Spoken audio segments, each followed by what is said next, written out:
My Life with Ruby Allegra, Part 2.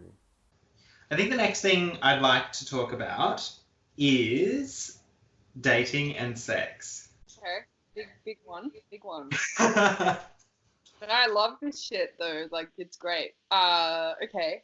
I have a complex relationship with intimacy, dating, sex, relationships. And again, I'm going to bring it straight back to ableism because it has had a huge impact on my, not only like my actual like objective ability to engage in relationships and other people's willingness to engage with me, but also my own sort of internal view of myself and my body and my worthiness, and then I guess my openness to letting that stuff in.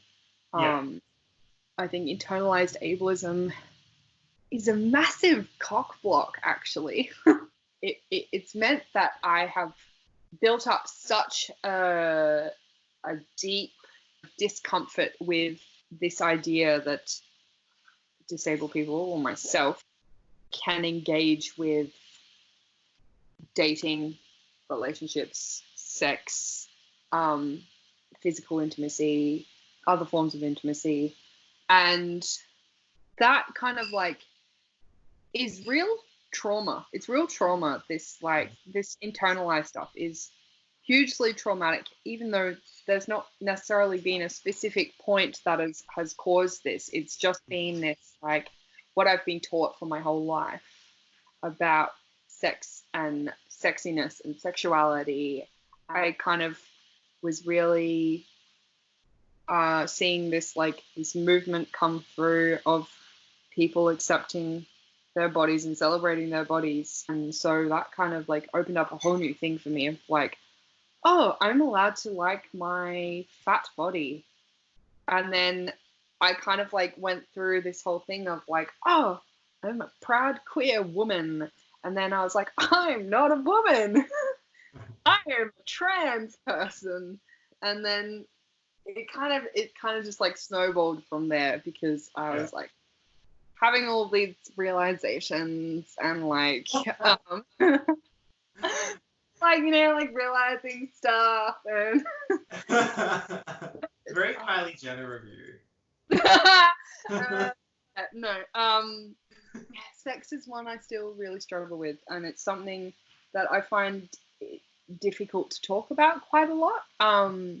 I've been trying a lot more to be more open and candid about discussing sex, and I think that's something that social media has really been wonderful at helping me do. I've really like become a lot more comfortable with my own body, sharing my own body and celebrating my own body, and that has then, I guess, pushed my confidence further, which has then made me much more open to dating, relationships, and not just like having me be like, oh, I just assume that this person's not going to like me or not going to be into me or whatever, and then just kind of like avoiding the whole situation and then just kind of like hiding and then wondering why I'm single. So and like I'm on Tinder and I'm on like a couple of different dating apps. You know, it's not great really for a disabled person in the dating world, and this is where like a lot of my difficulties with my own internalized stuff is informed by real world stuff. You know, it's not just me having irrational thoughts. I'm not just like being paranoid about stuff or like making assumptions, because a lot of this stuff is informed by actual experiences that I've had or actual interactions that I've had with other people. So, you know, ableism is a real thing. It's a huge thing, and it does impact the way that other people see disabled people in terms of finding them attractive and desirable and wanting to date them and have sex with them and stuff like that. Like, it is a thing. Non-disabled people and other disabled people are ableist as fuck. Yeah. our world has taught us to be ableist as fuck. So I think that's a very real issue that impacts the experiences of dating Yeah. while you're disabled. And I have had good experiences. Like I guess like my first partner that I had was like kind of like the first exploring of a lot of different things to do with like physical intimacy and sex, and that was really valuable and really important for me, and really kind of helped shift my understanding of myself and my comfort with things,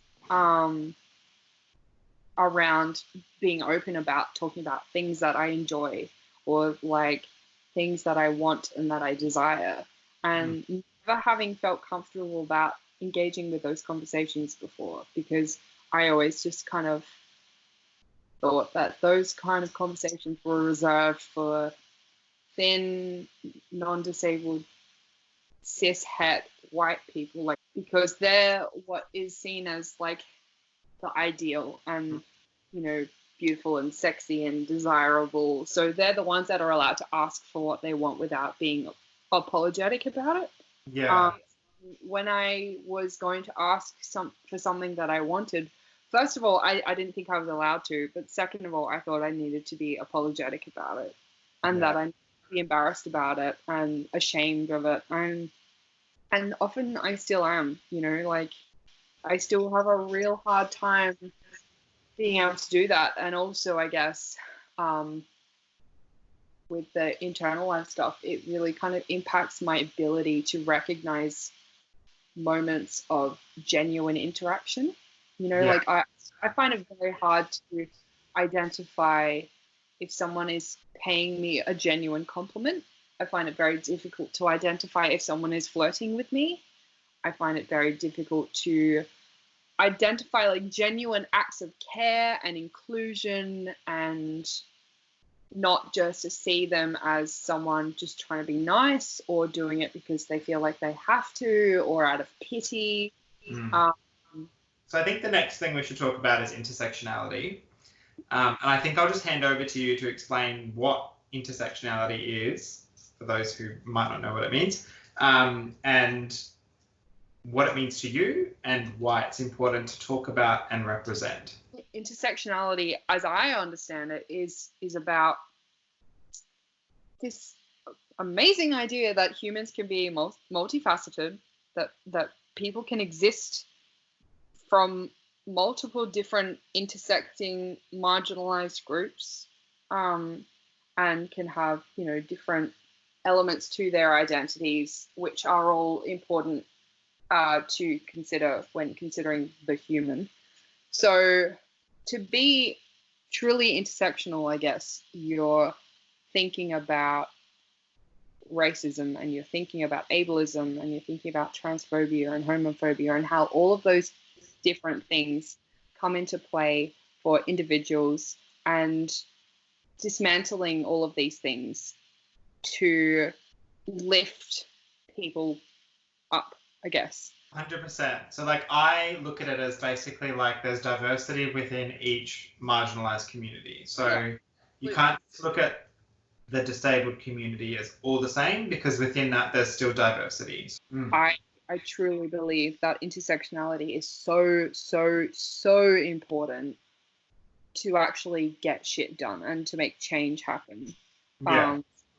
It's like all forms of activism need to be intersectional if they're wanting to actually be effective and inclusive. So it's like, that's how I also like sort of view activism. It's like if you're going with just the one single lens, you're not intersectional, which means you're not really inclusive. And what you're trying to achieve is really just for one segment of the community that you believe you stand up for.